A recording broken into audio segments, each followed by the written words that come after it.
Hello and welcome back to Star Citizen. My name is evenleasesc, and today on 10 Minutes More or Less Ship Review, right behind me, the RSI Constellation Taurus. Let's go ahead and take a look.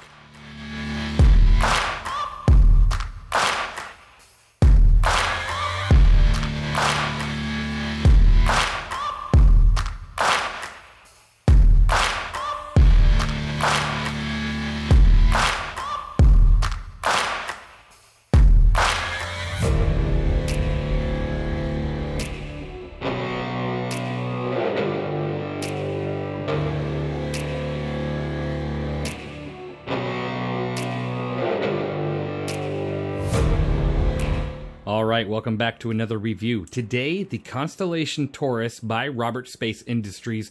This ship here is very popular, especially right now, because of a certain ship that got hit kind of hard, and it's drawing a lot more people, to some other ships. Now, before I get started on this, I just want to make sure you guys are subscribed to the channel, because I want to make sure you get notified with all the giveaways coming up here soon, as well as the currently active giveaway on the Terrapin. If you go to the video down below, make sure you enter for that. So, subscribe and get notified.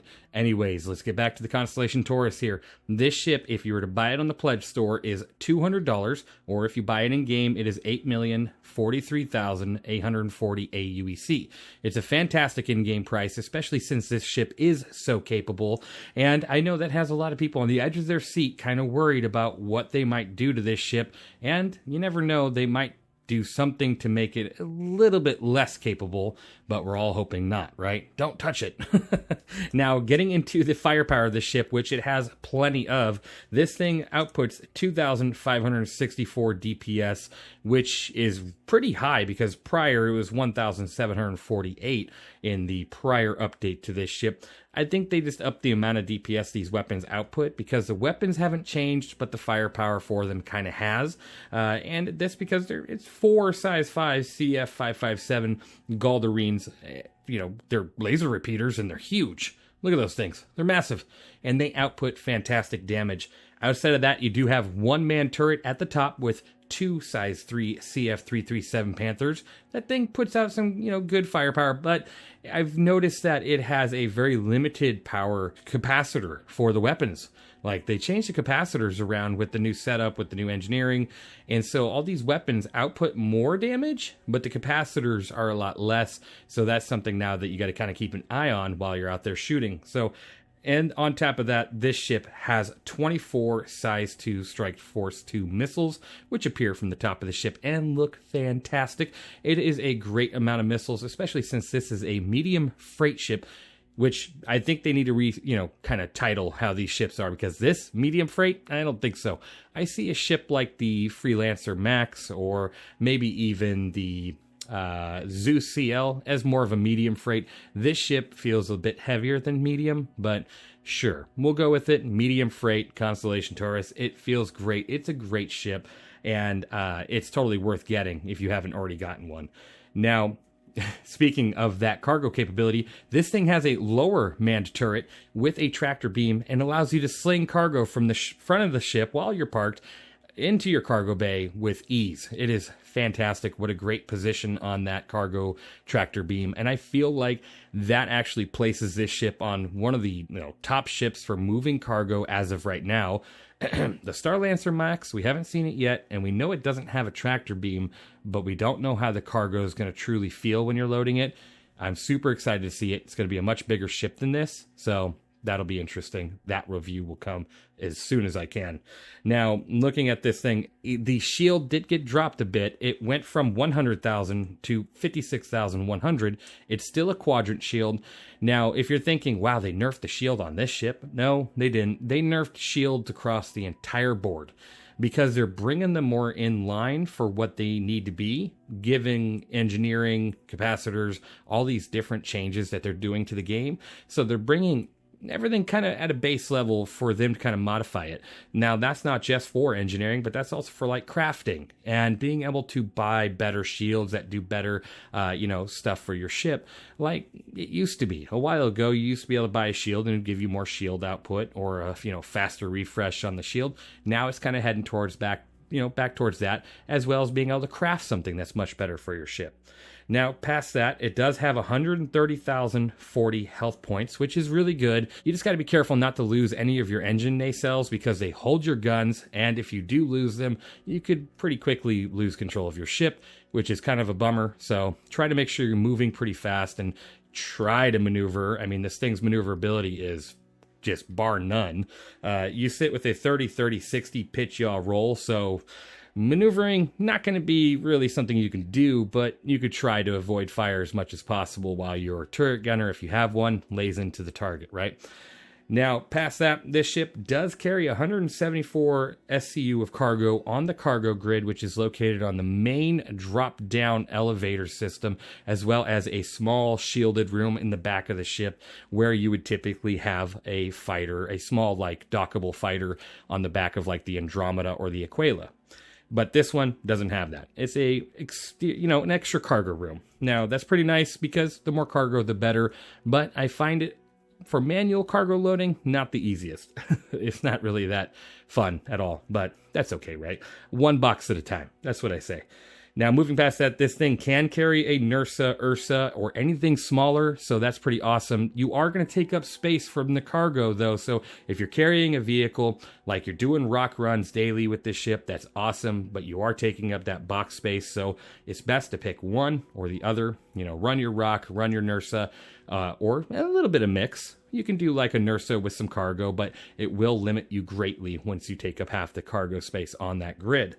Now, moving past that, this ship does have a top speed of 200 SCM with a 400 forward boost and a 205 backwards boost. So speed, not really the highest, but it's not the worst either. For a ship of this size, typically speed is definitely slow. So not really sitting there going, oh my gosh, why is this thing so slow?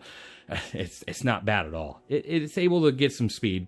Its maneuverability is just where you're going to have the hardest part, right? You're going to get flanked by pretty much every ship that's smaller than you and some ships that are bigger than you. Now, looking at the last couple stats here, you have 66 SCU of hydrogen fuel, not terrible, and 3 SCU of quantum fuel. Again, not terrible. It can definitely go quite a while before you have to refuel anything, which is fantastic.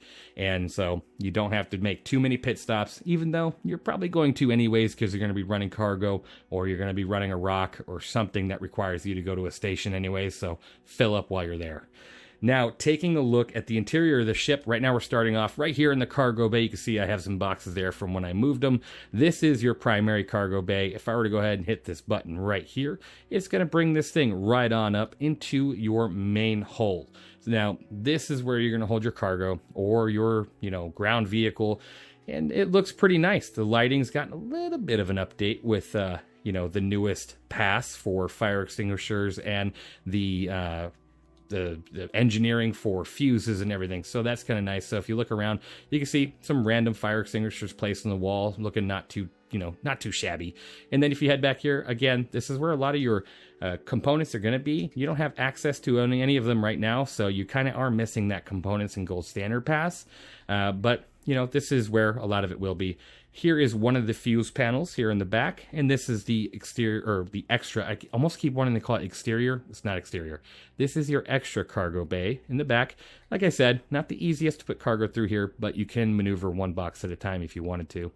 Now let's go ahead and take a look towards the front of the ship here, and we'll kind of go down each side. You're going to see they're going to hold a lot of components on these walls. Again, they're just not there yet, but they'll get there sooner or later with these ships. This ship is due for a pretty big refresh, but probably won't see that for a little while. Here's a lot of your missiles. It's reflected on each side here. Looks great. I love that you can actually see the missiles. Some ships you can, some ships you can't. And right here you have a docking collar. It's on each side of the ship, so you can open that up. Swings open really fast, allow you to look at your weapons, fix some stuff, ejecto if you need to. That's kind of nice. And close that on up and keep on maneuvering through the ship here. You can see it's pretty much the same on each side. Looks great. It's not a terrible looking ship. They did do some improvements, which is funny. I was about to say they did. But you can see there's still some graphical issues under the bed. That I thought they fixed because earlier I was looking at it this way and it wasn't there. Now it's there again. So graphical issues still remain, not terrible. They fixed some of the exterior lighting problems with that, so that's kind of nice. You do have a weapons rack here. You can carry 2 weapons. You have multiple storage lockers, which aren't attached to the current interior storage, which is too bad. So no way to access that at the current time. You do have a restroom here, which you really don't want to use right now. It's just a installed porta potty, so that's fine. And then of course they brought back the most amazing feature ever, the table. It is back and it is here forever. At least until they refresh it and remove it and kill all our hopes and dreams. So that is now operational, which is great, and you can sit down with that expanded. Of course, you do have 4 seats here, or beds, which are the most uncomfortable beds possible. And yeah, looks pretty good. Now, moving on to the pilot seat, of course, or the pilot bridge area here. This is where, of course, it starts to look more and more like a Drake ship, with wires thrown about, and you got your engineering terminal placed here, which is interesting, as well as another fuse station right here. And it looks not too bad. Again, the top turret, manned guns, bottom turret, manned tractor beam. Looks pretty decent. Right in front of you, you do have 3 seats, 2 co-pilot and 1 primary. If you go ahead and hop in here, you're going to see that there is a pretty big change on the cockpit. Instead of, multiple screens right in front of your face, they took away 3 of them, and it's a little bit more clear now, even though they haven't removed this big old metal bar here, which is still really annoying, but that's all right. Again, this thing doesn't fly the greatest, so you're not going to be too concerned about how much you can see. You're just going to want to kind of point a direction and run. If you're not able to, keep your guns on the target, that is.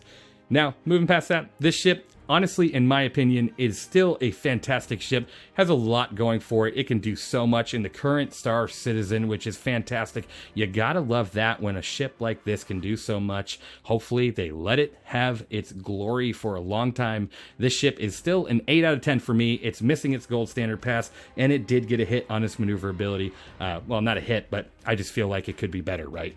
Especially with how many engines you have on this thing. You see those VTOL thrusters? How beautiful is that, right?